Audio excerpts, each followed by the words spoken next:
Dum dum dum dum. I think we are live. Let's see if you can all hear me. It says my microphone works, so let's see what we got here. I can't see Zach. Zach asked me a question last week that I was intending to answer. So I may or may not answer that then. Zach, if you're here, make yourself known.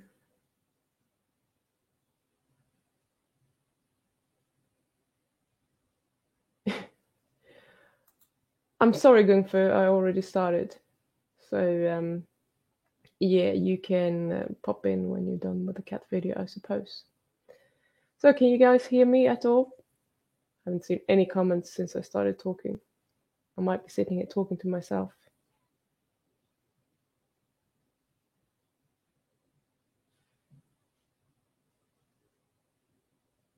Cool. Oh, so you are here. You're just bullshitting about the cat video. Helmet, welcome. So, once again, Zach, if you are here, let me know. Thank you. Thank you, everyone. Awesome. Okay, so Kung Fu had something to say earlier, and since you're not watching the cat video, I will put this one up on the screen. So would having a bodybuilder or fitness person as a guest who should know what food works and actually have done it themselves to extreme be an interesting guest to have a talk with? Yes, I think so. I'm assuming that you want a bodybuilder that is either some sort of low carb or carnivore though. And I don't know too many of those, so I would have to have a look. But you know, what's wrong with Sean Baker? He has an opinion. There are others that have other opinions. So I think, I mean, if I can find someone, I will absolutely have them on. But there are already different voices about that out there, and some people prefer to add some carbs, others do not. Lukey, you're actually here. You're not just bullshitting, hanging on your bar. Awesome. So, yeah, if you know someone, any of you know someone who's bodybuilding on a diet that is not just healthy but also promotes muscle growth, I suppose, if you want to be a bodybuilder, then let me know and I will ask them if they would be interested in coming on this channel. Let's see, did we have any other questions so far? Luke has a good point. Hit the like.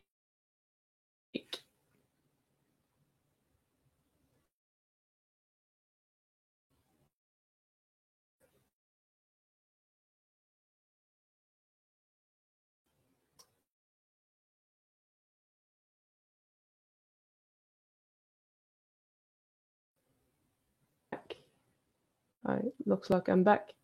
I think that was my virus scan that tried to go on again. It was on last night, so I don't know what's going on. Fapnado, good. You are here. I have noticed. You get a little tick box for being here. Hi, Sirana. Nice to see you. So, where are the questions? Give me questions. Otherwise, I will answer Zach's question, even though he's not here. And that is rude, by the way, Zach, in case you're popping in later. Cornell, thank you. What would I do without you? Are cats actually communist spies? I do think that they are. I think that's inherited, something that they can't really get out of. And, you know, by chasing rats, they will get in everywhere. So it's a very, very good way of making a living. Okay, so we'll just pretend that Zach is here. Zach asked me last week if carnosine would help with insulin resistance. So Psycho Cat says that they're not communists. Anyway, and it seems to be Bit mixed feelings about that, but I'll see if I can share this with you. I hope I can. I can't even find it. Why is it not there? Maybe I have to close it down and open it again. But that's a bit disappointing. So meanwhile, you can just chat amongst yourself, and I'll see if I can do something about this. So I have a study that I want to share with you.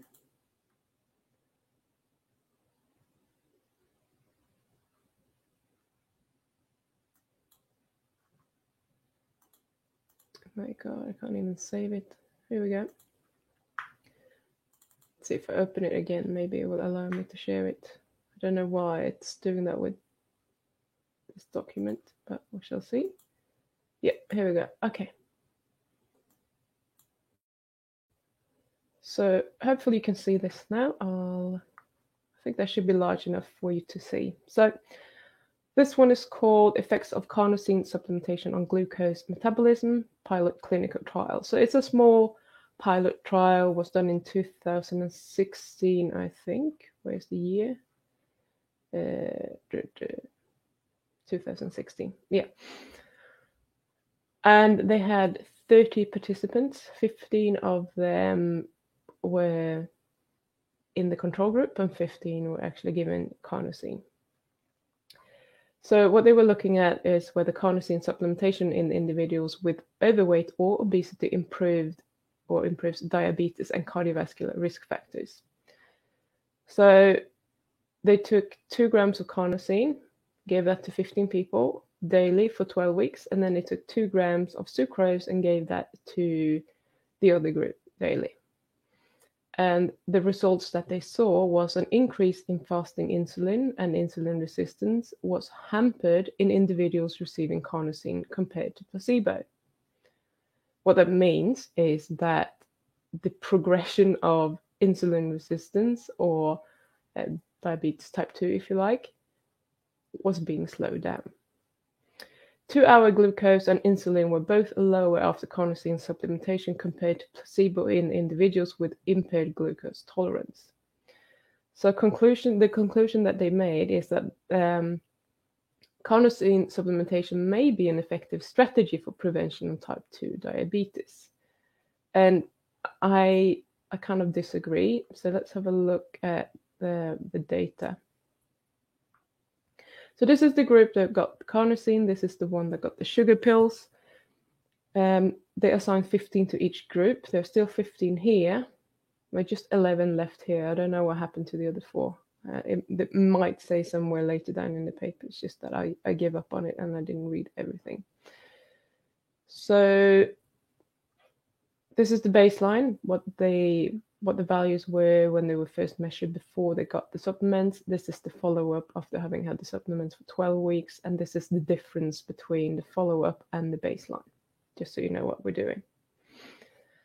So you can see it's not very interesting with the body weight on its own, but body weight, BMI, has increased in the carnosine group. The body weight has actually gone down slightly in the other group, but this is not significant anyway. The difference is not big enough for them to conclude that that is a significant difference. And the same thing goes for the waist circumference and the body fat. But I want to look at these anyway, because the waist circumference has gone down in the carnosine group, which is actually a good thing, because insulin resistance usually means that you're putting on weight around your waist. But the body fat has gone up with 0.27%. So for a 3-month study, I think, they put on quite a lot of body fat, in my opinion. Whereas the control group, they have actually increased the waist circumference at the same time as they have lost weight, which means that overall, the body weight that they put on is probably due to the insulin resistance, because everything is sitting around your waist, which is a very, very bad place to have it. So that's interesting. Fasting glucose has gone up 0.2 for the carnosine group, and it's gone up 0.1 for the other group. And they started out on the same one for this one, so that's a good thing. The 2-hour glucose for the carnosine group started at 6.4, and then it actually went down to 6. So that is actually encouraging. That is a good thing. In the other group, they started at 7.6, so they had a higher 2-hour glucose after doing an oral glucose tolerance test. So clearly this group was not as healthy, if you want to use that term. I don't think any of these groups are that healthy, probably. But that has also gone down with 0.6. So this one has gone down even more, and they were the placebo group.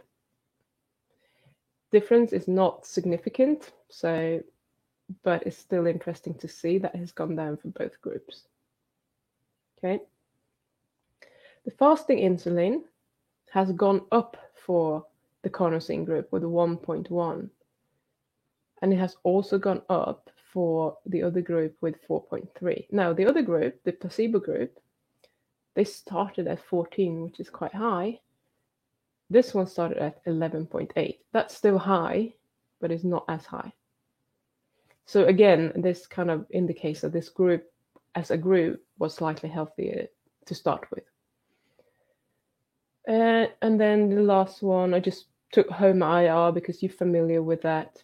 Has increased with 0.3, and this one has increased with 1.14, which is massive. Remember, we want a HOMA-IR under 1. This one has increased with more than 1. So both of these groups, so these two here, the fasting insulin and the HOMA-IR, that's a significant difference. So they can say that that was definitely a difference between the groups. And it's not imagined, it's probably real. So all this is saying is that the disease is still progressing. It might be slowed in the group that got the carnosine. But I want to caution against that because they were healthier to start with. So maybe it's slower because they were actually healthier. I don't know. So whether carnosine can help or not, I have no idea. Maybe slight bit, but don't expect any miracles, not according to this study anyway. Let's just scroll back up because that's quicker. So their conclusion is that carnosine supplementation may be an effective strategy for prevention of type 2 diabetes. No, it's not a prevention. What they're actually saying, and they also said that that it was hampered, is what they're saying is that we're slowing the disease progress. We're not preventing anything here. We're just slowing it down, potentially. I'm not convinced that it does slow it down. Maybe it does, maybe it doesn't. But according to this study, I don't think we can say one thing or the other. So that's my conclusion anyway. So if you want to find this paper, you just look for effects of carnosine supplementation on glucose metabolism pilot clinical trial, and you will find it. You can download it for free. It's a free paper. Okay, so there you go, Zach. And you're not even here. I'm disappointed. Right, let's see what you have said and done while I've been gone.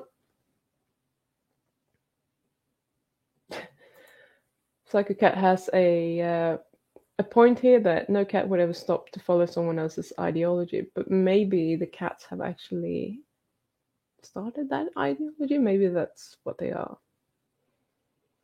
Can cats eat pizza? I'm sure they can, just as humans can eat pizza.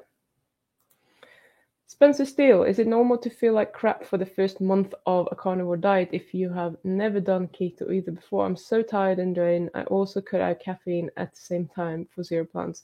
Yes, that doesn't surprise me. Yeah, as Code Dragon says, extra cold turkey. Yeah, okay, so I'm just going to tell you a very quick story about the first... It wasn't even the first time, I don't think. I've been doing like low carb, high fat before, but I was never kind of thinking about whether I was in ketosis or not. So I don't know if I actually was in ketosis or not. I just remember eating lots of fat, lots of meat, and lots of green vegetables. But so the first time I intentionally tried to get into ketosis, I should say, I had read that you can eat up to 50 grams of carbs per day and that should be fine. And I kept eating one fruit per day. And this totally destroyed my ability to swap to a fat burning metabolism. So what happened was that I wasn't necessarily tired, as in sleepy tired, but my body just didn't have any energy.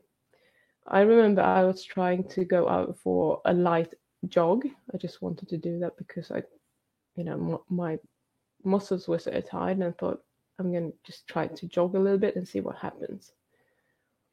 And I kid you not, it felt like my legs were made out of lead. I struggled to lift my feet off the ground to move quicker than walking pace. I felt like grandma trying to run, and I pretty much gave up on that idea very quickly. I removed the fruit from my diet, and boom, I got into a fat burning mode. And it was pretty much overnight instant. I don't know, it was just like that fruit completely blocked that off. One fruit per day. So I totally get what you're talking about, and this might be the case for you. It might be that you are struggling to get into a fat burning mode. I don't know how much fat you're eating. I don't know how much protein you're eating. What can happen though is,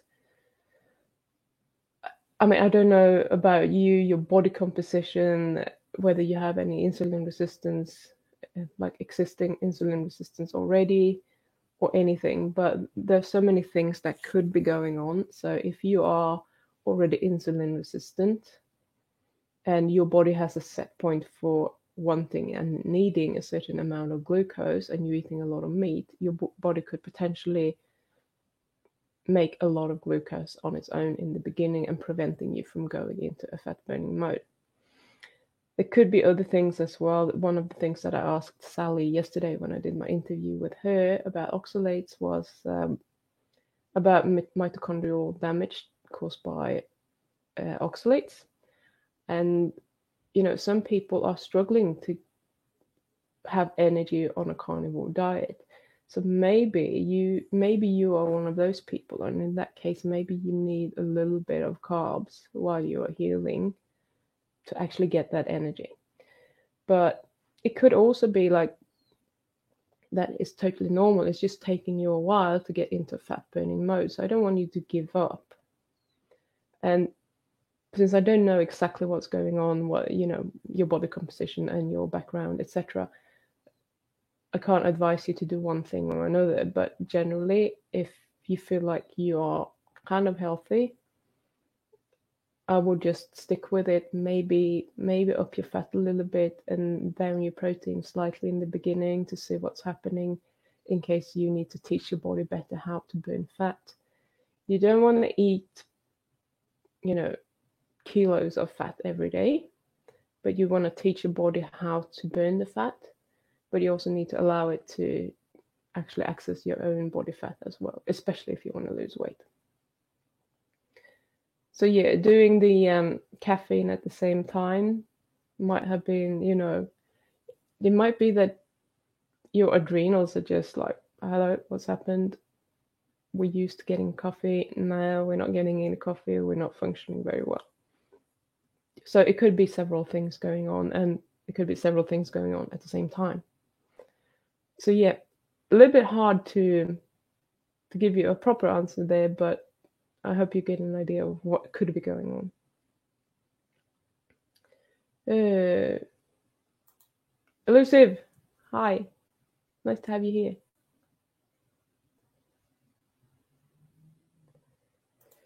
here. Richard says something missing, salt, fat, or diarrhea or sleep, maybe. Yeah, could be. Absolutely. You do lose a lot of extra salt and electrolytes when you swap as well. So if you're not substituting those, it might be a good idea to start eating more salt. Eli, hello Pim, hello everyone. What do we know about cholesterol? How much blood cholesterol is good? How much is overkill? Relations between HDL and triglycerides? Thank you. Okay, so just want to, before I go into that, Spencer, still, thanks Pim. Thank you for the super chat, I appreciate that. Oh, back to Eli. Okay. I don't have the figures in my head of how much cholesterol you need. It's different in different countries as well. If it's high according to the the normal values, usually not a problem. If it's super high, maybe something is going on. So I say if it's high, fine. Relation between HDL and triglycerides. I think that is a little bit outdated, in my opinion. Sure, you want... I don't really like saying it when I'm saying, yeah, you want a high HDL, but in effect, yeah, you don't want it to be too low, but you don't need to chase it either. Most people who eat a good diet will actually have an okay HDL, but maybe not an okay LDL according to the medical professionals. The triglycerides, I don't like using them either. Sure, they should not be too high, but if you're losing weight, you are going to have increased triglycerides in your blood because you're releasing them from your fat stores and then they go up because you are meant to be burning them for fuel. So if you're losing weight and you go and take a blood test and you have high triglycerides, yeah, it's normal. It's probably not your true value if you weren't losing weight. But there's so many other things going on. So I don't, I don't like using those at all. I like assessing the whole situation. So what's going on for you? Have you been losing weight? Have you been exercising lately, for example? Have you been ill? Is another thing. And then have a look at the values. What was going on right before you took this blood test? Because there's so many things going on. I don't like to just give you a standard textbook answer that this is what it should be. But yeah, I hope that's good enough. We can talk a bit more about that later tomorrow. But yeah, I don't think you need to worry.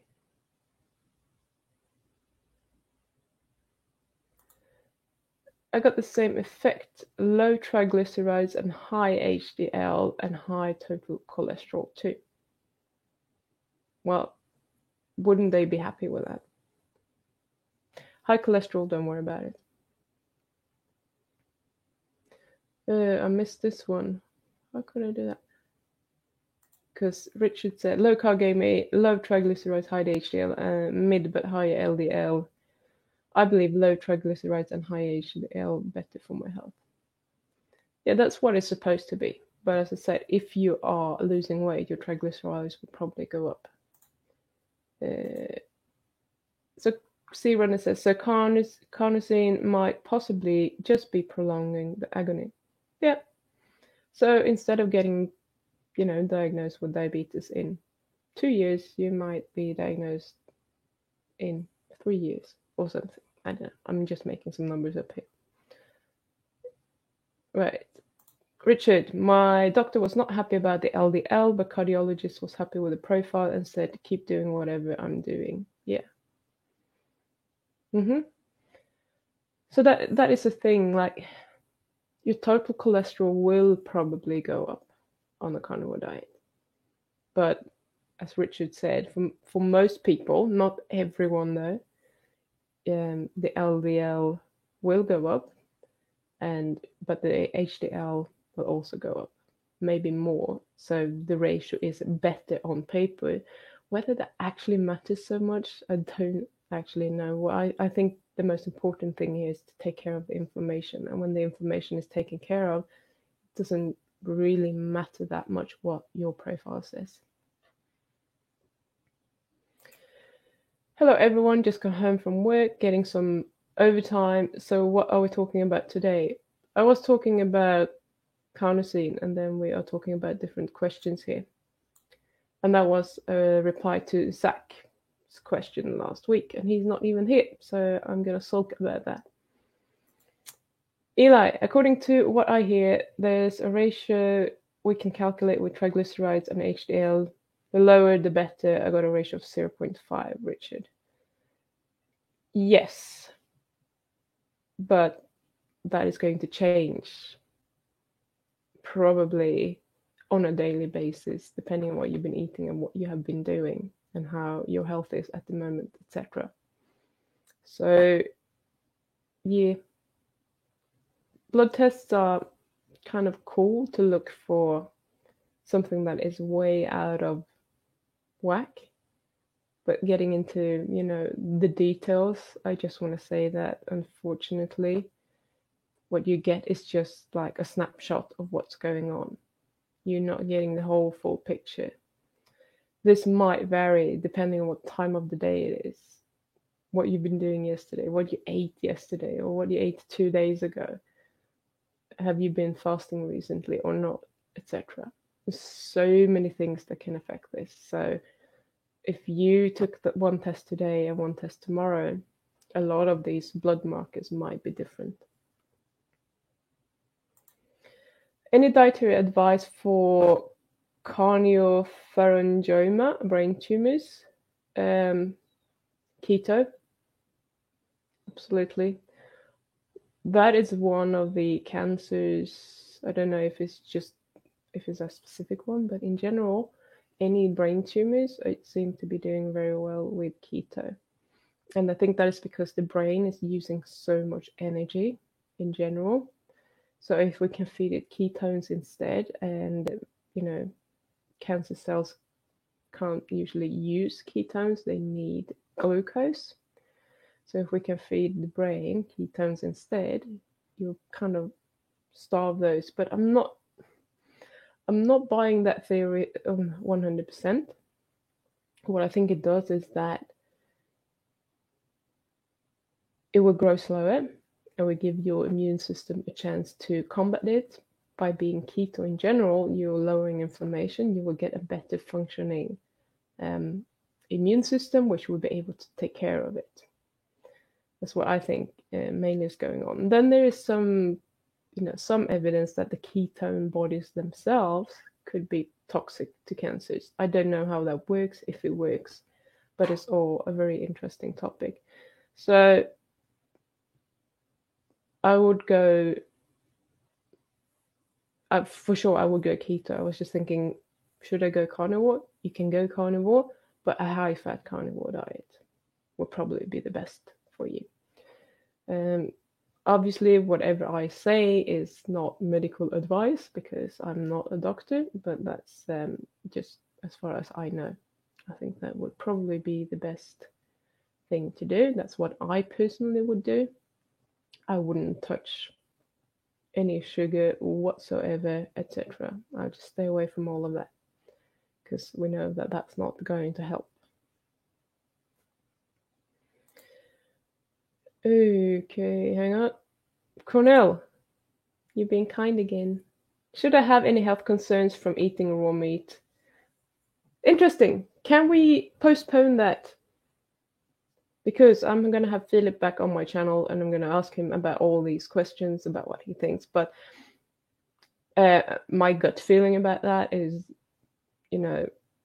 where do you get your meat from? I wouldn't go and eat raw chicken, for example, because you never know. There is, when they've been swabbing these in the supermarkets, etc., they do find salmonella every now and then on the outside of the packets. So it's probably, coming from somewhere. I'm not saying that is super normal, but, if you know that the quality of your meat is is coming from a good source, I don't think you need to worry. I'm sort of eating my meat raw most of the time.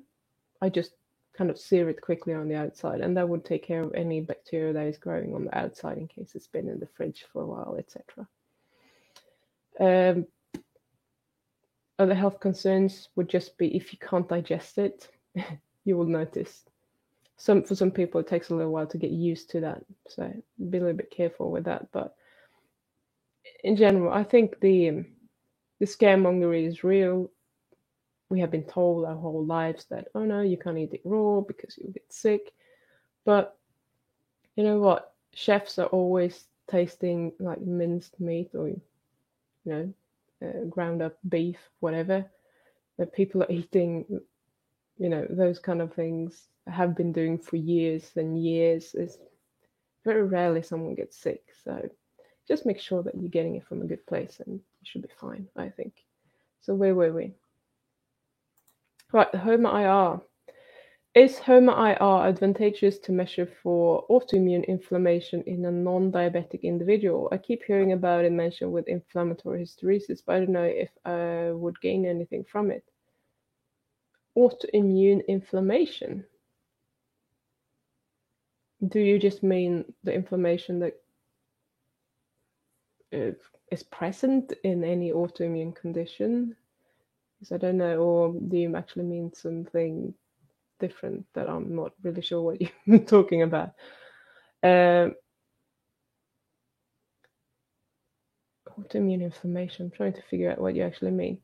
Easy carnivore, if you can, let me know what you actually mean in the chat right now while I'm thinking and I'm keeping an eye on it. So I'm going to have to assume for now that autoimmune inflammation is the inflammation that is associated with autoimmune disease rather than a disease or an autoimmune condition that is causing inflammation. So inflammatory hysteresis. I'm not really sure what you are trying to measure here. I'm kind of a little bit confused about this whole question. So HOMA-IR measures, okay, let's see. The autoimmune inflammation, I'm trying to find why my CRP is still elevated even after being strict beef, salt, water for months. Okay. Oh, there could be so many things. Did you exercise the day before you took your CRP measurement? Then that might be it. There's so many things that could contribute to that. But if it's, very high, there might be some inflammation that you have in your body, and whether that HOMA-IR is a measurement of your insulin and your blood sugar and how high they are combined and whether that is a problem. So sometimes you have high blood sugar and people will notice that very easily, especially if you're doing like a glucose tolerance test. Sometimes you sometimes you have enough insulin to take care of that, so you wouldn't notice that there was a problem there, but you have a lot of insulin being secreted to take care of that, which means that you still don't have a well-functioning carbohydrate metabolism. It's just that you can't see it in your blood sugar yet. You just see it if you look at the insulin, which you don't normally do. So that's the kind of that catches all of that together. You can have inflammation because of other things. So a HOMA-IR wouldn't necessarily show you,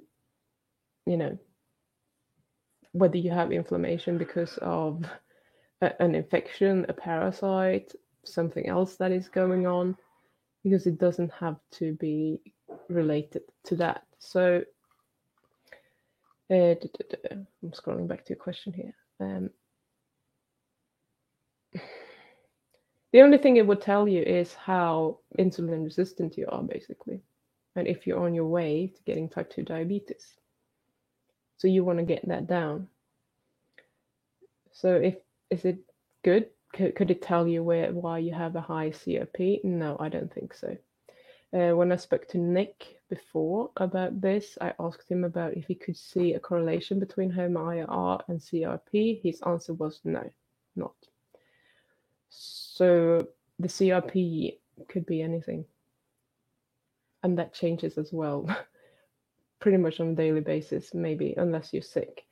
If you're ill, it will go up quite a lot. If you have, low-grade inflammation, it would just stay, elevated. And this is something that takes quite a while. Let's see, did you say...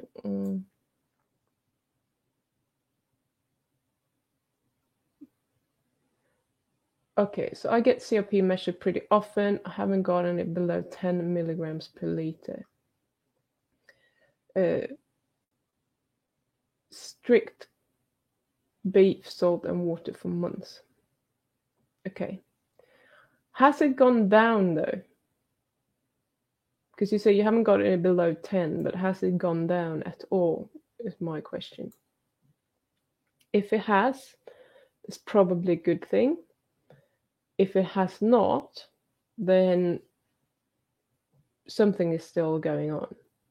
What that could be, it's a little bit hard to just figure out. We'll have to, as Bart would say, that is a consultancy issue. You would have to kind of start investigating a little bit more, look at a lot more different factors that could play in there, because it could be a lot of things. And yeah, I'm wondering, you might want to do like a CAC scan or something like that to check that your arteries are not totally blocked with plaque, etc. Could be that there's a lot of that going on. There's so many things that could be going on. Okay, let's see if you have anything else. No, okay. Let's see.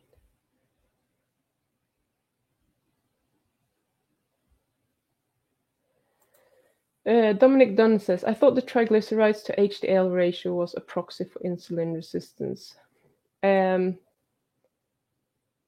it was, if you have a HDL is probably a lot more stable than triglycerides, but I don't think it is, because you don't really know why the triglycerides would be elevated. Maybe they're low some days, maybe they're high other days, because you've been eating a lot of fat. Right now, if I'm eating a lot of fat, then I'm going to take a blood test, it's going to be high. If I'm losing weight, if I'm fasting and I'm losing weight and I'm a good fat burner, I'm going to release a lot of triglycerides, and that's going to make it go up. So that's not going to mean that I'm more insulin resistant. So for someone who's eating a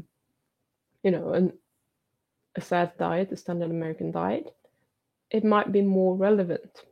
How relevant, I'm not really sure, but more relevant than someone who's actually a fat burner, because we are using that as fuel. So it's our fuel in the bloodstream that we're measuring. That doesn't mean that you're more insulin resistant. Yeah, and that triglycerides could be affected by coffee intake as well. So yeah, you have like the stress hormones, they will release triglycerides as well. Good job, Lukey. A workmate had said that sugar eats up sodium. I'm like, huh? Never heard such a thing. She was convinced, so I just left it alone. Eating up sodium. That's interesting. Let's see what Thomas had to say. Okay. How does one increase HDL? Triglycerides 58, but HDL is only 40. I know things change, but HDL has been between 40 and 50 for years. Thank you. Please say hi to Bart and Yellow Ted. You know what, Thomas? Sometimes that is hard to do, depending on, if you are eating well and your HDL doesn't go up more, then maybe that's your set point. My question would be are you inflamed? What other things are going on? I'm not sure where you are, HDL. So Thomas, you're in the UK, in the US, aren't you?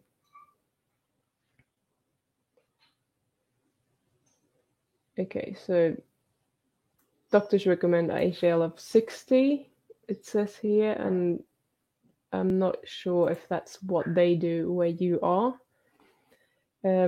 40 would kind of look low, but it's not necessarily that bad. I'm not a super expert on this. Sure, more would probably look better, but you get a dog coming in here. Having said that, what's your total fat profile looking like? Do you think it is a problem? And you could try to eat more fat, might help, but do you really want to do that just to increase it? Do you think it is a problem, is my question? Because so much of the time we are just focusing on numbers, and they've just taken these numbers because they think that LDL is bad and HDL is good. Sure, HDL is doing some good stuff, but LDL isn't all bad. It has a purpose. Everything in our bodies has a purpose. It's just that it has been associated with something that is unfortunate, which isn't LDL's fault. So it could just be the fats that you're eating. So if you really want to try and see if it helps, maybe increase your fat intake for a while and see what happens. It might help.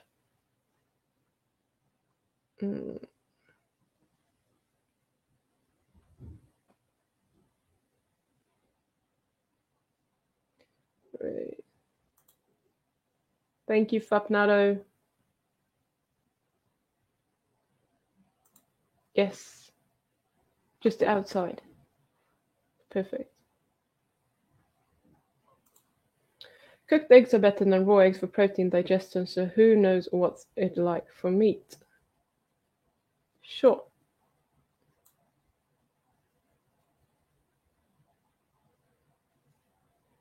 Bo says, hello everyone, I'm having trouble, local problem with loading the live. Been having problems for past 2 hours, but can chat with open live in the browser. Okay, I'm sorry to hear that.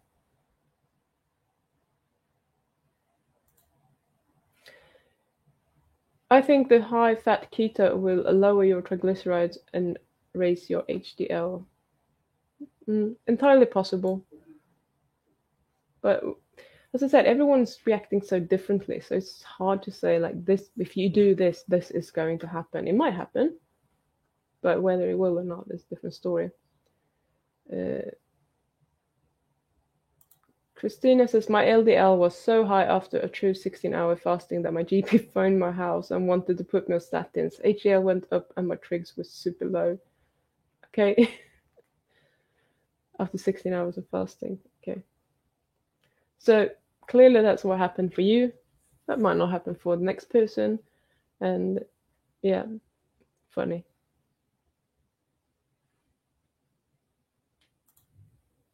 Sorry, but has Pim's live started? Frozen screen here. Yes, Bo, it started. I guess someone's already replied to you by now. Okay. Eli says, my CRP has always been low, even when I was obviously inflamed with joint pain. That's quite interesting. That's very interesting. So, I suppose that is a good thing, but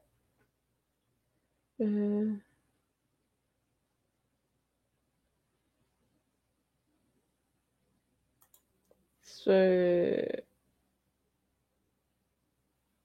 I have no idea what you guys are talking about.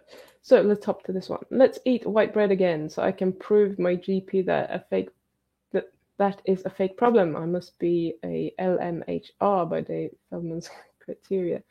Good. Please don't do white bread. We don't like that. Oh, Richard, I'm so sorry. I missed this. Thank you very much for the New Zealand pesos. And now I lost myself again. Or the chat. No question was attached though, thank God. White bread. Now my COP is low and I get almost no joint pain. Well, that is a good thing, I suppose.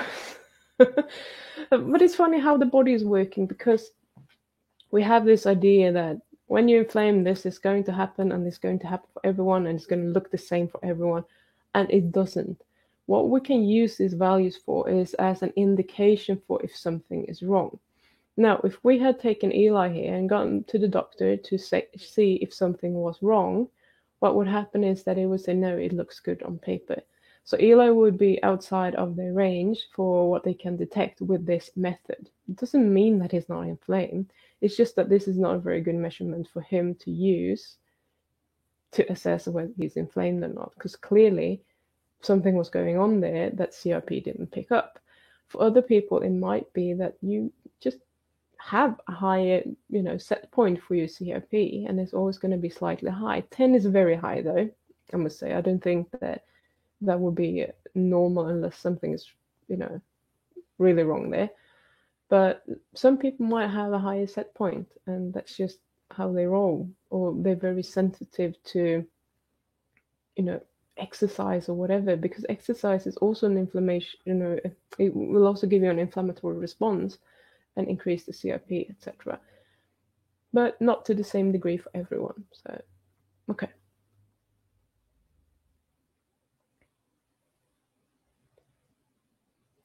Easy Carnivore says, when eating standard diet, lots of carbs, seems like my CRP is higher. I've been strict since February, aside from a few times I've experimented. Okay.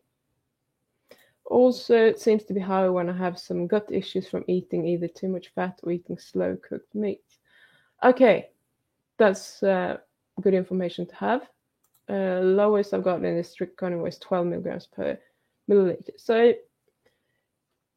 it seems to be higher when you have gut issues. So my guess here, maybe, I don't know what the gut issues are coming from, but too much fat or eating slow cooked meats, it might be that you have some serious inflammation going on in your gut that is healing, and that can take some time.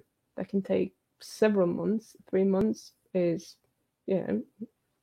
maybe, but it's kind of a short period of time. I would just give it time then. So that might be an indication that something is actually up with your guts. You're not absorbing the fat properly, obviously. Interesting that you mentioned slow cooked meats. So if this is fatty cuts of meat that you have been slow cooking, it might be that you're not handling the rendered fat very well. So maybe you should try to cook your fat a bit less when you're eating it. That might make it easier to digest. So you might have digestive problems caused by an inflamed gut, and the inflamed gut might be what is causing your increased CRP. Okay.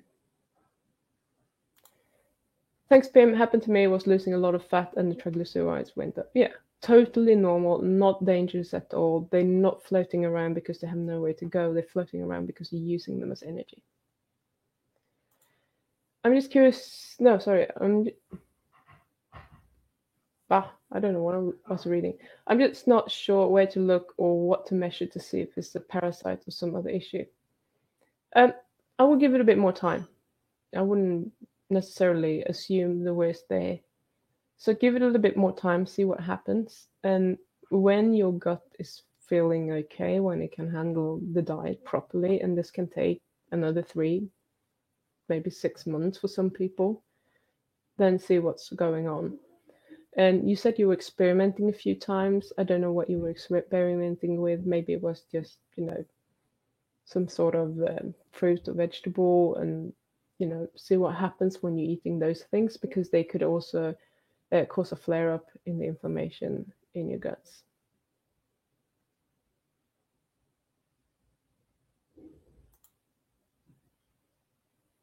I just pretend I'm going to move and need to pay admission. Thank you, Richard. I appreciate it. You guys are a little bit crazy. Is it? I would definitely set up a consultation with Bart and Pim. It would be interesting to find out what's going on. Yeah. If you want, that's available. Let's see if I can find the address. So, no, I can't. So maybe I can here. Hang on. Is this one? Yes, I found it. So if you want to sign up for consultations, I do once or twice monthly consultations, which are quite affordable. So you can do that and just sign up on a monthly basis. And we speak once a month, and whatever data you have, you can send that in between. I'll have a look at it. We try to figure things out and just, go slow. You're more than welcome to do that. Maybe I should just remove that so you can actually see what it says as well. And yeah, and if you just want to support the channel, you can join for like $1 per month, which is pretty much a piss in the ocean. And that's also very appreciated, just so you know. So now I've been promoting myself as well. Ta-da! Oh, Richard. You know what, Richard? I'm just going to remove this text again. Boom. There we go. The smoker. It's smoking slow, to be honest. When I sent them the link the first time, they had a discount on that smoker, which is really great. Now they don't anymore, so now it's more expensive. Oh, Bo. I have the sound playing in one browser and chatting here on another browser. At least it works for you. Yes, hi. Eli, most doctors simply don't care about your blood numbers. At least they don't try to interpret what's happening. That's interesting. So they take the blood, but then they don't give a shit. That's a bit strange.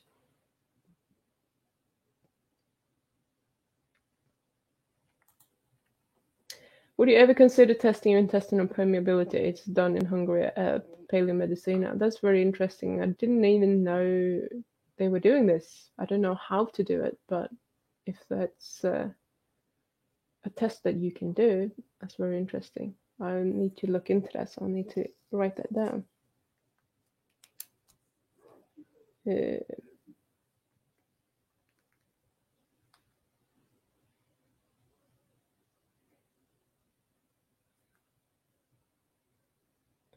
I need to start writing quicker because I write so bloody slow.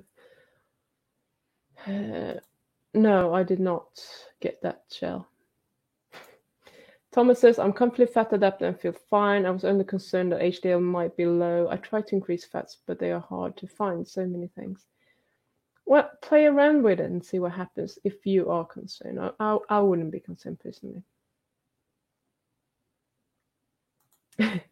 The dream is still there, Richard, I promise you.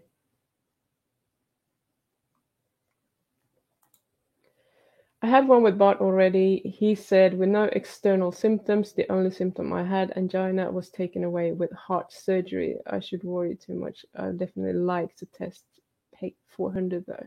Cool. Whoop, my chat is jumping.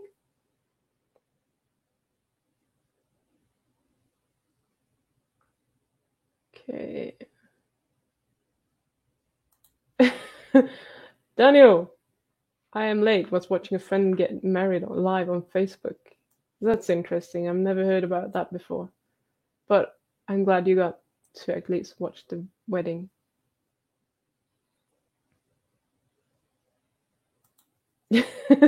Maybe as locals, New Zealanders could crowd organize something, smoker talk. Yeah, maybe we should. And then we can pass it around and everyone gets to smoke the meats. Mm-hmm.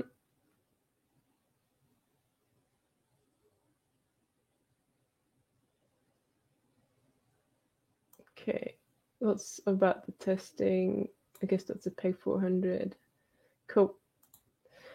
Right, so my dad's HDL was 32. Doc said it takes a long time to increase it, and exercise is the way. I told her I could do it with diet only. She checked it 3 weeks later from 32 up to 50. Up to 56. Cool. There you go. You have to speak to science unbiased. Easy carnivore. Definitely stay strict. I feel like I get less bodily inflammation. Joints and muscle soreness from exercise is non-existent when I'm strict and very noticeable when I have even some berries. Cool. That's good news. That sounds good to me. What do you think about BLM and what happens in the USA at the moment? Am I missing something? What's BML? Oh, is it Black Lives Matters movement? Oh, bloody politics. Why did I put this up? I'm not following the news. I'm not watching news. All I can say is that I think the US is a little bit crazy. What happened should not have happened in the first place. And the reactions are just crazy. So let's leave it at that and just say that I think all lives matter, no matter who you are or what you look like, etc. And even if you're an evil bastard, your life still matters to me.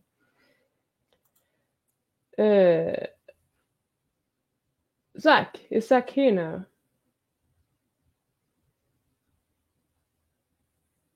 Where is Zach? I can't find any Zachs here.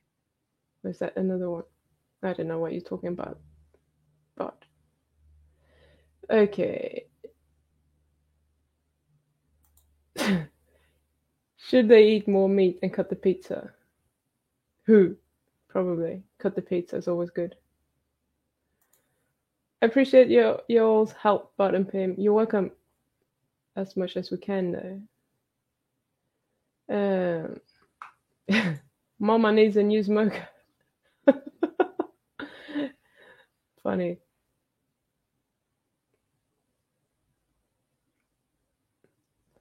Interesting. So stay strict if it's working. Add grounding took a lot of my pain away. That's cool. I don't notice anything, but I don't notice anything from anything, to be fair. I'm just like resistant to noticing things, but I am sleeping grounded.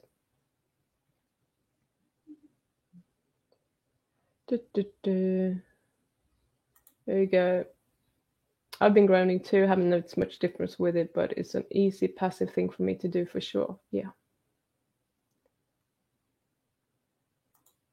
Well, I'm glad you think so, Luke. Past the smoky by the left-hand side, yep.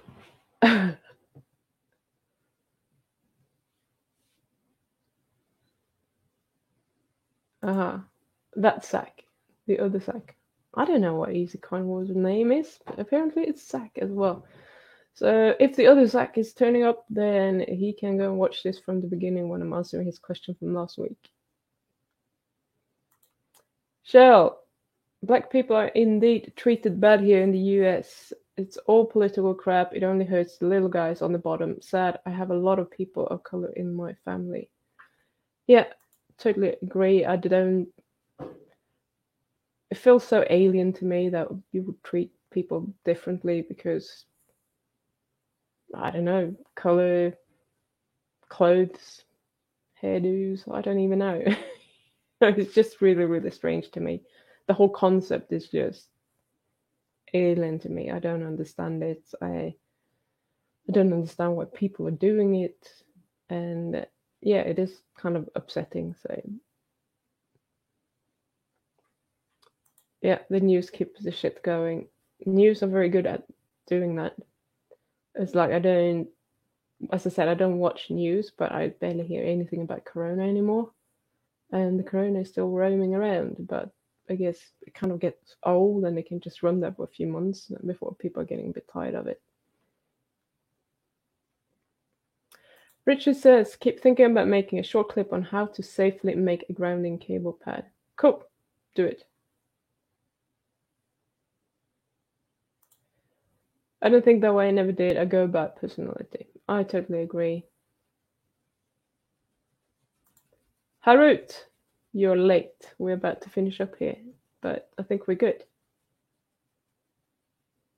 So unless you guys have more questions, we are in 40 seconds. We're up to 1 hour. So, are we actually going to make 1 hour this week? Did you not have more questions for me?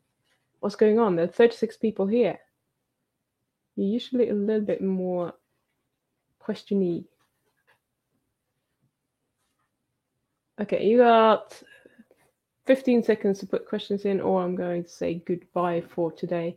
So again, thank you so much everyone for actually being here and as I said, if you, I'll get that one up again. If you want to support the channel, you can go to Patreon, sign up for $1 per month, and just you will get some extra material there as well. But at the same time, you will support this channel. There are other ways of doing it as well. You can share the videos, you can link them everywhere, like, subscribe if you haven't already. I think most of you are already subscribed. And yeah, just share the shit out of it, basically. Get your mothers and fathers and sisters and brothers and aunties to subscribe as well. Okay. Wow. Let's see. You're welcome, mate.